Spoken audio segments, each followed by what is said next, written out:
Hi mga langga, magluluto ako ng adobong pusit.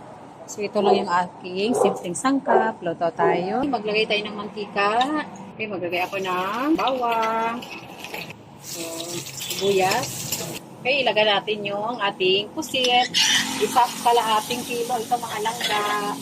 So, halukayin natin. Bay leaf. Sin, ayon sa ating panlasa. Toyo mga langga.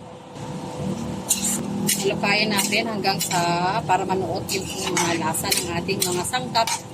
Pan muna natin. Okay, let me see. Kumulo na siya. So, halukayin natin. Nagtubig siya mga langga.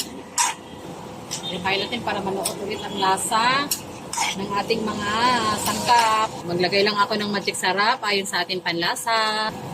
Maglagay ako ng suka. Hindi natin nahalukayin kasi magkukubol siya. Ibig sabihin manigas yung pusit. Anyway, either karne. Takpan natin mga langga. Let me see. Wow, kulong-kulo. Tikman natin.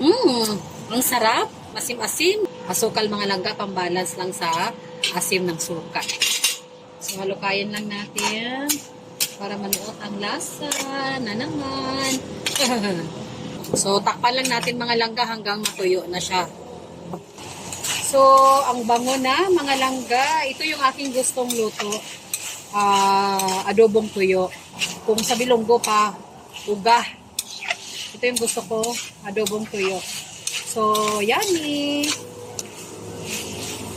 My own version, ito langga ha, yung aking adobo.